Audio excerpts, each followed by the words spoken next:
Around 2 kilometre दूर पड़ता है। और इस मंदिर की दूरी होने का कारण एक कहा जाता है कि एक पुरानी कथा है, एक कहावत है कि एक ऋषि दुर्वासा थे। ऋषि दुर्वासा के श्राप के कारण द्वारका से अराउंड 2 किलोमीटर दूर रुक्मणी माता का मंदिर बनवाया गया था।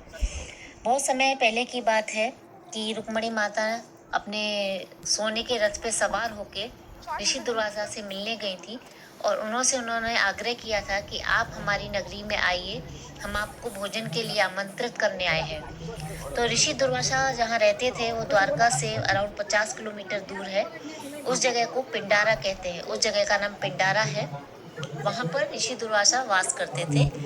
तो ऋषि दुर्वासा ने कहा कि हम आपके यहाँ भोजन करने अवश्य आएंगे, लेकिन हम अगली कुल के तपस्वी ब्राह्मण हैं। अगली कुल के तपस्वी ब्राह्मण होने के कारण हम उस रथ पर नहीं बैठ सकते जिस रथ पे हाथी घोड़े लेकर जाते हैं, उस रथ पे। तो रुक्मणी माता सोचने लगी अगर ऐसा है तो हम किस तरीके से आपको लेके जाएंगे। तो उन्होंने कहा कि अगर आप और श्री कृष्ण भगवान स्वयं रथ को चलाकर लेके जाएंगे तो हम अवश्य आपके साथ चलेंगे और भोजन के लिए आएंगे। तो रुक्मणी माता ने कहा ठीक है, हम और श्री कृष्ण भगवान, श्री कृष्ण प्रभु, हम दोनों ही आएंगे और आपको लेके चलेंगे। तो वो दोनों ही आई और दोनों ही ऋषि दुर्वासा को लेकर अपने साथ अब द्वारका के लिए निकल पड़े।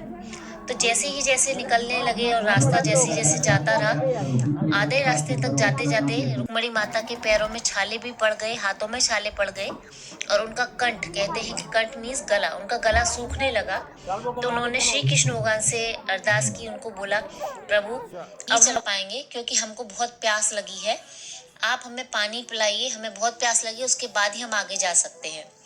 तो श्री कृष्ण भगवान ने अपने दाहिने पैर के अंगूठे से जमीन में प्रहार किया, जिससे गंगा मैया निकल कर आई और उसमें से जल निकला और रुक्मणी माता को पिलाया। तो जिस तरीके से रुक्मणी माता ने जल पिया, श्री कृष्ण भगवान ने भी जल पिया, लेकिन वो उस समय अपने ऋषि दुर्वासा को बोलना भूल गए। उन्होंने उनको भोजन के लिए आमंत्रित तो किया, उनको लेके भी आ रहे थे, लेकिन उन्होंने ऋषि दुर्वासा से ये बोलना कि प्रभु आप भी जल ग्रहण कीजिए भूल गए, जिस वजह से ऋषि दुर्वासा ने रुक्मणी माता को श्राप दिया। कहा जाता है कि जहाँ ये गंगा मैया का निकलना हुआ, जहाँ श्री कृष्ण भगवान ने अंगूठे से गंगा मैया को निकाला, वो द्वारका से अराउंड 23 किलोमीटर दूर है, जिसे टूपड़ी कहते हैं। टूपड़ी नाम का एक जगह है जहाँ आज भी गंगा मैया का वहाँ पे जल आज भी है। तो ऋषि दुर्वासा ने कहा कि तुमने मुझे पानी के लिए नहीं पूछा, इस कारण मैं आप दोनों को श्राप देता हूँ। रुक्मणी माता को श्राप दिया कि आप जितना अधिक कृष्ण भगवान से, लेकिन आप कभी भी उनके पास में रह नहीं पाएंगी, आपका स्थान द्वारका से दूर ही होगा। और श्री कृष्ण भगवान को श्राप दिया कि आपकी सोने की नगरी है, आपकी नगरी बहुत अच्छी है, आगे भी अच्छी रहेगी, यहाँ पर जो भी दर्शन करने आएगा उनकी सभी इच्छाएं पूर्ण होंगी, सब कुछ अच्छा होगा। लेकिन एक श्राप ये मैं आपको देता हूँ कि आपकी द्वारका नगरी में कभी भी जल मीठा नहीं होगा। इसी कारण आज भी ऐसा है कि द्वारका नगरी में पानी आज भी नमकीन है, खारा पानी है। वहाँ आज भी आप नदी खोलिए, कुएं बनाइए या फिर बोरिंग कीजिए, लेकिन पानी आपको नमकीन ही मिलेगा।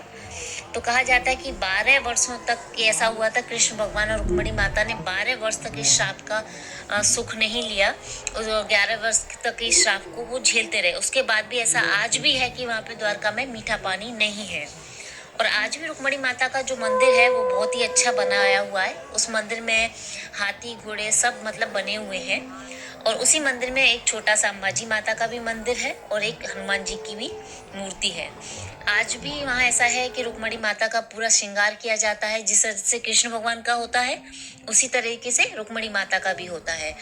और वहाँ पर एक ऐसी मान्यता भी है, सब जगह प्रसाद में कहीं लड्डू मिलता है, कहीं चुनौरी मिलती है, कहीं कुछ मिलता है, लेकिन एक ये ही मंदिर ऐसा है रुक्मणी माता का जहाँ पे प्रसाद के रूप में हमको जल दिया जाता है। और वहाँ पे बहुत से लोग ऐसे हैं कि जो जलदान करते हैं। वहाँ पे एक जलदान देने की प्रथा भी है। तो जैसे अपने कोई पूर्वजों का नाम लेके जिनकी अचानक मृत्यु हो गई हो, या अपने पूर्वजों के अच्छे के लिए या अपने भले के लिए, बहुत लोग वहाँ पे ऐसा होता है कि जलदान करते हैं।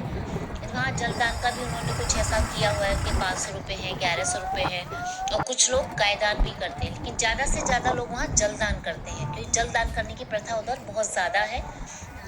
तो कहते हैं दोस्तों, ये रुक्मणी माता का इकलौता ही मंदिर ऐसा है कि जहाँ पानी का है, जहाँ पानी खारा है, और जिस वजह से ये मंदिर बना उसका रीज़न, उसका कारण भी ये पानी ही था। तो ऋषि दुर्वासा के श्राप के कारण ऐसा हुआ कि रुक्मणी माता का मंदिर भगवान से दूर बनाया गया। लेकिन बहुत ही प्यारा और अच्छा मंदिर है। दोस्तों, आप जब भी द्वारका जाएँ तो एक बार रुक्मणी माता के दर्शन के लिए ज़रूर जाएँ। और ये अराउंड मंदिर से 2-2.5 किलोमीटर ही पड़ता है, तो आप जा सकते हैं। तो दोस्तों, प्लीज़ एक बार ज़रूर जाइएगा और वहाँ जाकर मेरी इस कहानी को देखिएगा, समझिएगा। तो इस कहानी के ज़रिए जो भी मैंने आपको बातें बताई हैं, वो जाके आपको खुद ही पता चल जाएँगी कि इसमें कुछ भी झूठ नहीं है, सब कुछ सत्य ही है।